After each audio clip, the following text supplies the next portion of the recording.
Жоо миң болсо да жалтанбастан тоодон кулаган таштай жымырылып, жалгыз качырып, не түн, не күн болсун аңгекти, аңды карабай жоого аралап быт чытын чыгарып салышат. Же өзү өлөт, же жоону качырат. Мындай баатырларды киши пишери деп атаган. Мындай баатырлар Кыргызда боло келген. Биринчи баатыр ушул.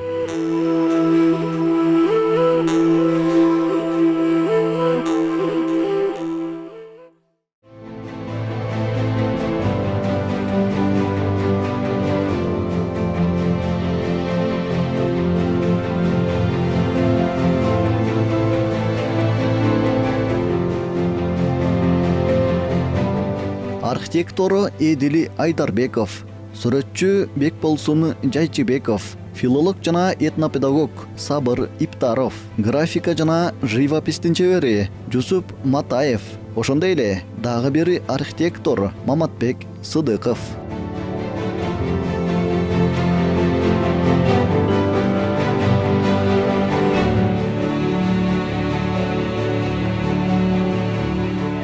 Аталгандар түрдүү кесип жана кызмат ээлери өлкөнүн ар кайсыл аймагында жашап, бири экинчисине анчейин окшогон тармактарда из калтыргандар. Көпчүлүгү азыр дагы сүйгөн кесиби менен алектенүүдө. Ошол эле учурда аларды бириктирген тарыхтын бурулуш окуясы бар. Тагдыр аларды бириктирсе, алар кийин бүтүндөй журтту бириктирүүчү иш жасап, ар бири өз ысымын эгемен Кыргызстандын тарыхында калтырды. Демек алар арабызда жүргөн тирүү легендалар. Анткени алар баарыбыздын жүрөгүбүзгө мекенчилдикти толтурган эгемен Кыргызстандын желегинин авторлору.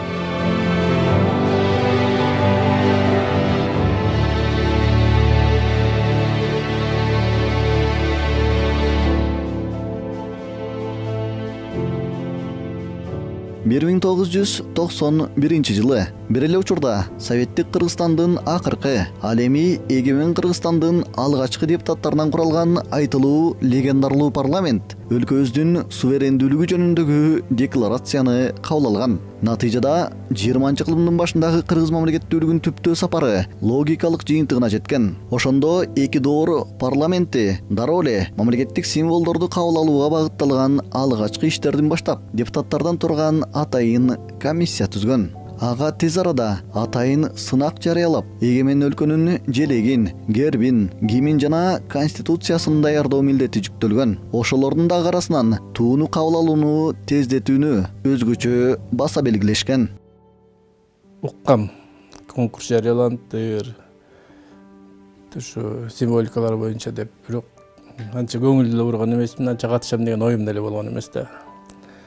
Анан ал кезде жаңадан Айтматов клубу деген ачылып, ошондо Айтматовдун чыгармачылыгын сүйүүчүлөр бир баш кошуп жыйналып баштадык эле.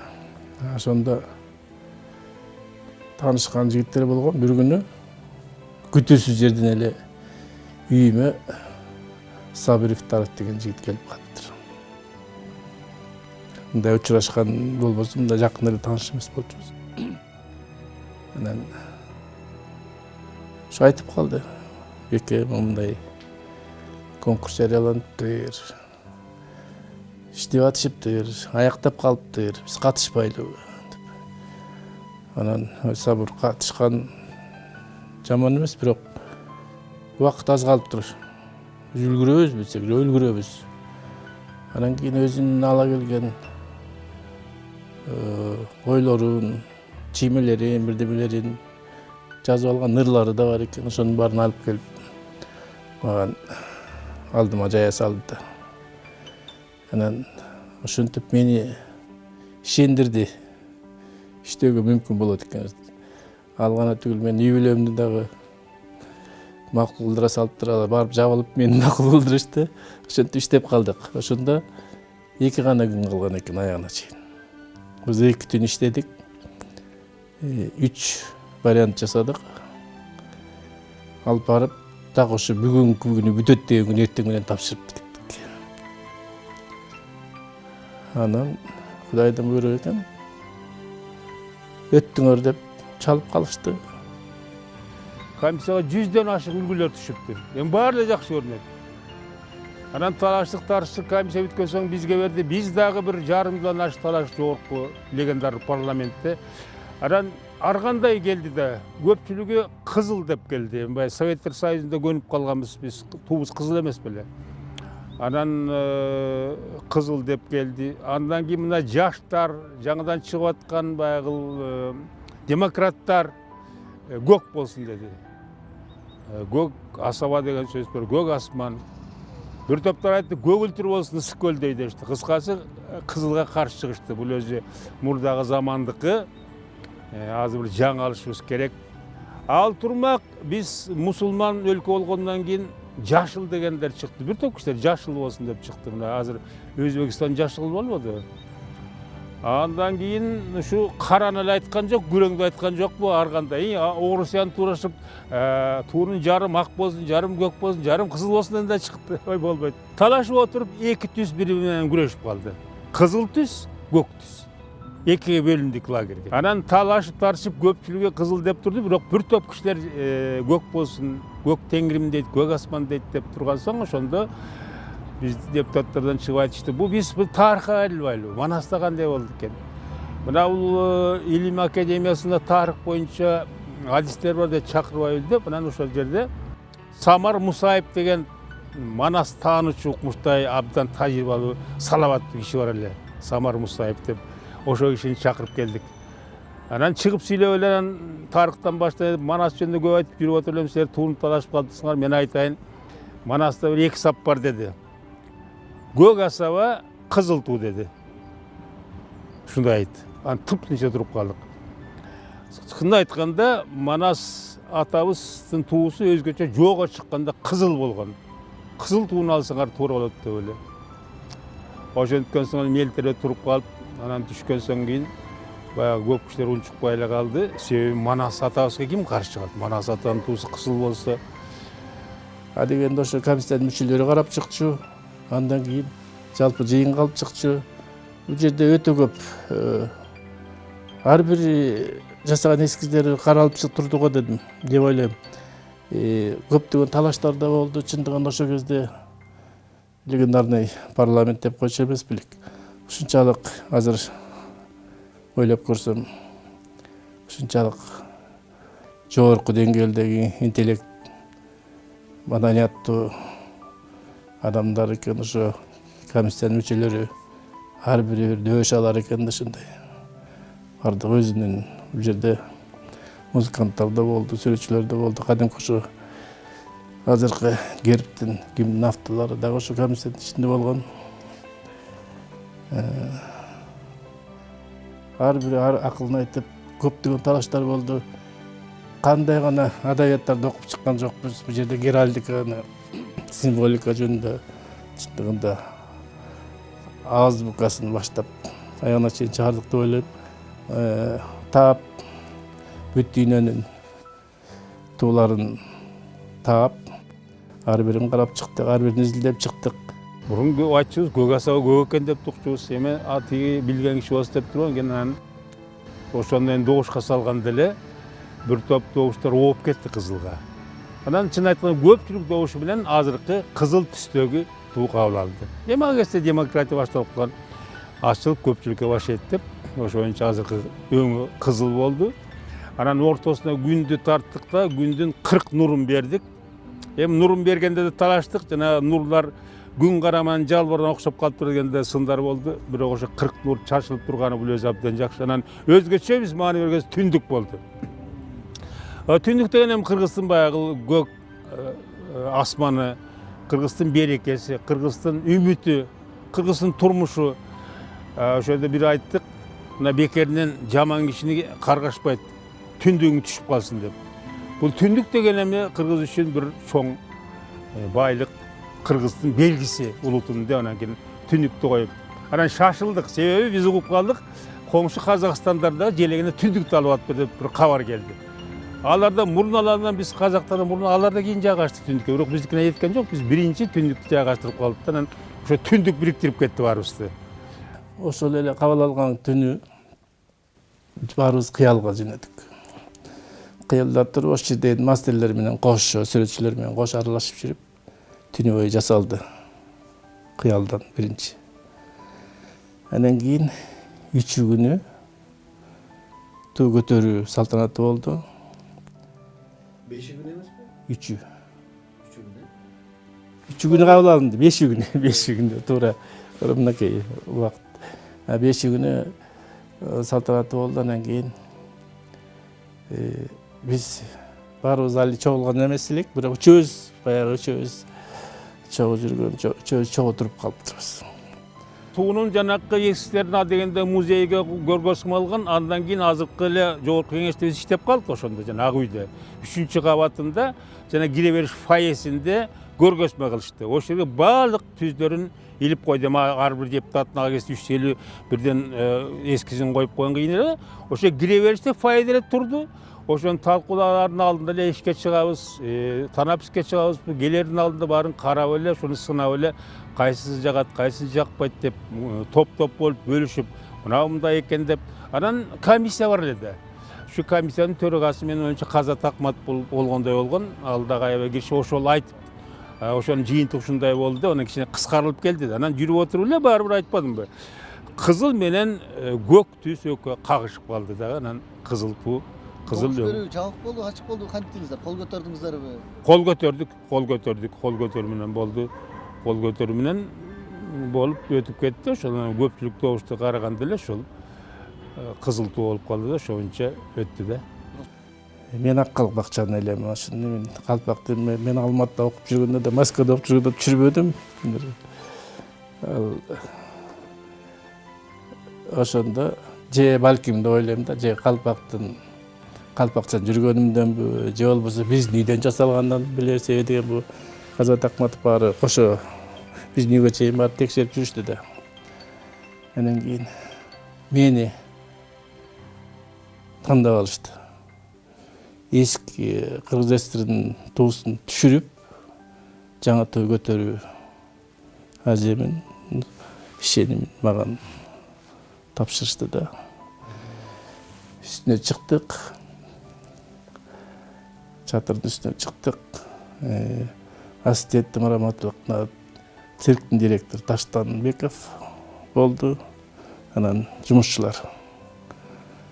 Анан кийин чыгып, Абдугулов деген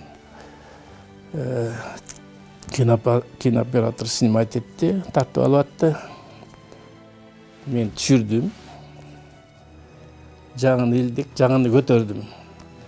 Анан кырына чыктым. Кырына чыктым, элди карадым. Эл толуп турат. Мен иштеген жумушумда биринчи катарда турушту баардык. Элдин баары ликуют деп коебузбу, андай десем. Баары кыйкырып, баары кетип атышат. Мен көрүп турам, мен да колум көтөрдүм. Көп киши болуп тур, депутаттар, башка кишилер деген анан кийин ошондо тууну илип, анан биздин Кыргызстандын жаңы туусу желбирегенде көздөн жаш кетти да. Ушунчалык туунун баркы аброю күчтүү экен, капыра ушу кызыл тууну көтөрүп алып ошон үчүн өлүмгө барган турбайбы элдер жеңишке экен деп, анан ошентип кызыл тууну көтөрүп, ошондо биз мындай дем ала түштүк. Биз чын эле өзүнчө мамлекет болгон турбайбыз деп. Анан кызыл туу кийин мына Нью-Йоркко Бириккен Улуттар Уюмуна илинди, башка илинди. Ошентип 1992 жылдын 3 март, демек мындан туптуура 27 жыл мурда эгемен Кыргызстандын мамлекеттик желеги кабыл алынган. Алгач өлкөнүн башкы имаратына илинген желек кийин баардык мамлекеттик мекемелер менен чет өлкөдөгү дипломатиялык өкүлчүлүктөргө чейин жеткен.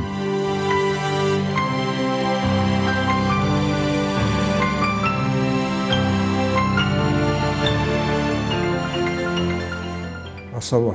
Бул өзү 4 элементтен турат да. Биринчи мынау эң чокусундагы бул айдын сүрөтү болот да, айчык. Аны мынау эки эме деп аталат. байрақ көрсе мынау сигнал береді екен, байрақ бұлға деп. Анан бұл асабасы кездемесі. Анан жығачы, қарынып тұрған негізі. Анан ұшынды моғыреке түстері артырды. Misal үшін көк түсті, жашыл түсті, анан қызыл, анан ақ, анан қарасы да бар. Анткені қарасы соғышқа баратқанда өлтіреме ұшын қара болдым.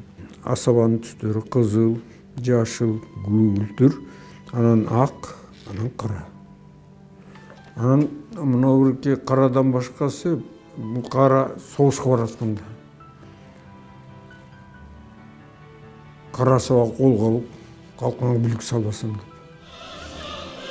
Ал эми 1992 жылдын 5 мартында башкы имараттан алынган Советтик Кыргызстандын желеги 1952 жылдын 22 декабрында республиканын Жогорку Советинин президиумунун токтому менен бекитилген эле. Ошол эле учурда Кыргызстан улуу державанын курамында болгондугуна карабай, желеги менен катар герби, конституциясы жада калса, гимни да болгон.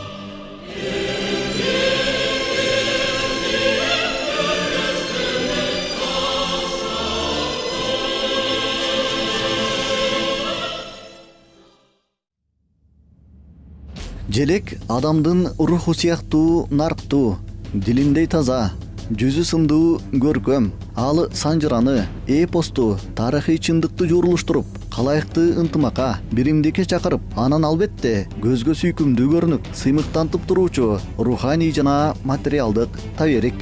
Ал кайсыл бир уруктун, уруунун, канаттын же аймактын эмес, улуттук мамлекеттүүлүктүн символу. Андагы ар бир элемент, түс, символ өлкө жарандарын жерине, тегине, динине, тилине, улутуна бөлбөй, бүтүндөй элди баш коштуруп, алардын баарын ушул өлкөнүн атуулдары болгонуна сыймыктандырат эмеспи? Мындай идеология желек сыяктуу эле кыргыз рухунун туучоксу болгон Манаста дагы таасын чагылдырылган. Кыргызды Кытай келип 60 бөлүп 80 бөлүп айдап атпай. Серпетер алык албады, 80 бөлүп айдады. Баш көтөргөндүн баарысын, ургачынын баарысын таң атпаган күн кылды, эркегинин баарысын таманга басып жүн кылды дейт. Баш көтөргөндү бүт кырып, ушундай чабылып, көрүнгөн жерге тентип кыргыз сай-сайлап кеткенде дагы туусун таштаган эмес. Анткени жана 40 баланын ичинде Манас атабыз биринчи хан болуп, андан кийин келип туруп 6 айда келген хан болуп атпайбы? Хан болгондо ошондо айтат. Жакып атабыз жанагы туусун алып чыгат. Ногойдон калган кызыл туу Жакыпта калган мына оболоту баштады, тойду Жакып баштады деп атпайбы? Ошо хан болгондон кийин тойду баштады. Ошондой азап тозок көрүп, чабылып, чачылып, кырылып калганда дагы туусун таштабай ала барган экен да. Ошол ыйык туткандын белгиси ушул. Анан Манаста жана көк асаба кызыл туу деп атпайбы? Көк жаңырган улуучу деп. Ошол туу дегени жана сабы, жыгачы. Туу десе тетиги желекти айтып жүрүшөт, андай эмес. Туу деген жыгачы. Желеги жана чүпөрөктөн байрагы же болбосо желеги дейбиз да. Ошол тууну кара урушкан. Анткени жанагы эки жактан душман келип же аны муну болгондо, ошо бир жакта биз жак турса, ар жакта душман жак турса, ошо эки кырга тууну тигип коюп, анан урушкан. Урушканда ошо тууну сактаган биринчи. Эң негизги балбандар, баатырлардын баары туунун тегерегинде турган. Ошо тууну алдырып ийбейли, тууну жыктырып ийбейли. Туу жыгылганда жана туусу кулаптыр деп атпайбы? Же тууну кара урушуп, таканчыктап турушуп дейт. Же туусу жыгылганда намысы кеткен, бүттү жеңилди деген түшүнүп. Ошон үчүн тууну өтө сактаган, өтө барктаган. Анан атайын балбандар, баатырлар бөлүнгөн баатыр балбандар ошо тууну сактап, карап, кулатпай ошону жаны менен жооп берген ошого. Туу баардык жерде колдонулган, бирок туу астында жүрчү эмес. Согуштун астында сөзсүз ошол аймактарды билген мергенчини кое берген. Мергенчи баатыр болгон. Ал мергенчилик ал жердин ыкмасын жашыруунун түн ичинде да күндүз дагы алаканга салганда жердин шартын билген адам астында болгон. Ал жанагы биринчи аталган Жеке баатырыңан дагы даже адам шеринен де өткөн кыйын баатырлар ушул болгон. Анан артында сөзсүз кылычты дагы жакшы чапкан, найзаны дагы жакшы сайган, эң биринчи жааны жакшы аткан киши, орусча айтканда универсал да. Универсал баатырлар сөзсүз ушул желекти көтөрүп жүргөн да. Ал адам өлбөйт. Мүмкүн эмес. Көрүсүңөр алтында коштоочу сөзсүз оң жагында, артында, сол жагында 3 өзүндөй болгон кокус сулуучу жерге түшүп баратканда ал жоокерди карабастан, ага жардам бербестен тууну көтөрүп кетишкен. Ошо берчемдүү жерине келип сайышканда. Тынчтык белгиде бул мамлекеттин негизги белгисин түшүндүргөн илгери эле. Ошону кадимкидей илинип турган. Тууну илип турушкан. Бул жана аза күткөндө өзүнчө жана кара аттын кылынан байлап өзүнчө боз үйдөн чыгарган. Мисалы хандар, бектер, бийлер көз жумганда ошол түндүгүнөн алып чыккан ал кара белги.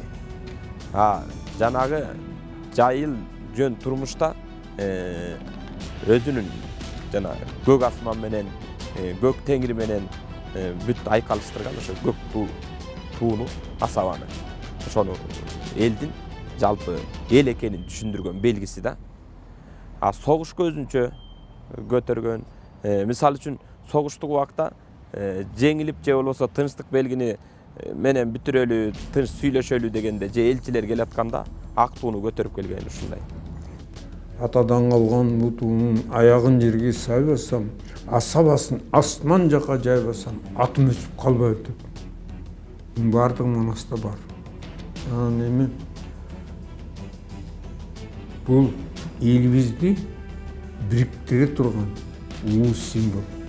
Анан биздин мамлекетибизди коргой турган аскерлерибиздин туусу.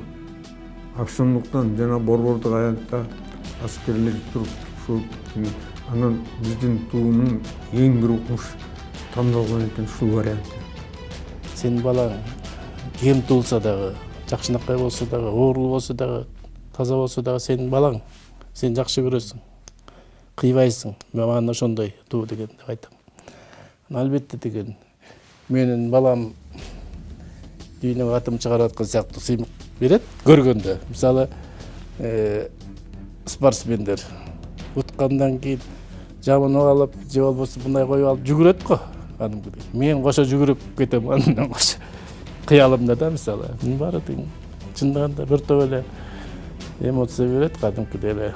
Туу деген өтө ыйык болот. Жана көк деген көк теңирдин жараткандын белгиси деп, көк асманда жараткан асманда деп түшүнөбүз. Ошондой болгон. Кызыл болсо кыдыр дарыган манастын белгиси деп жана туусу. Ошону менен айкалыштырып муну жөн жасаган эмес. Жана андай краскага боёгон эмес, муну жошо менен боёгон. Анан ошону жердеги кыдыр дарыган кыргыз элдин көктөгү улуу күчтөрдүн белгиси менен айкалыштырып жасаган. Ошон үчүн жана айтып коргоп сактап өзүнчө биз өзүнчө элбиз деп муну барктап жүргөн. Анан жанагы көрүнгөн ал убакта көрүнгөн эле жерге коюла берген эмес да. Анткени жана хандын ордосу же бий башкарабы, хан башкарабы же манап башкарабы ошондо гана болгон. Ошондо жанагы согуштук тууну атайын алып чыккан. Атайын жанагы койгон жеринен алып чыгып, же болбосо тынчтык тууну ошол барктап сактап турушкан. Бул өтө астейдил, өтө аяр мамиле кылган.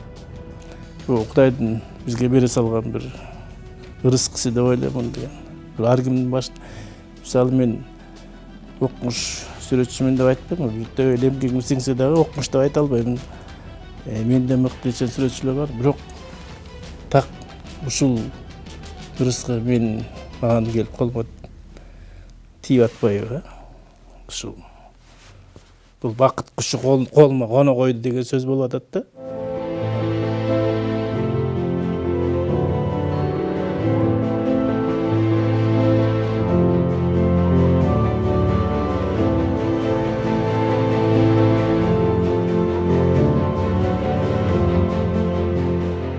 Мамлекеттик тууда чагылдырылган түстөр, элементтер жана символдор элибиздин тарыхый, социалдык, рухий жана көркөм эстетикалык маданиятына негизделгендиктен алар элибиздин дүйнө таанымына жана жан дүйнөсүнө терең сиңген. Кыргыздар эзелтен урууларга бөлүнүп, түрдүү аймактарда жашагандыгына карабай, бир туунун астында бириккен мыйзамы бар. Демек туу кандай гана доор болбосун, биримдиктин, ынтымактын, мекенчилдикке үндөөнүн, анан да эң башкысы мамлекеттүүлүктүн символу.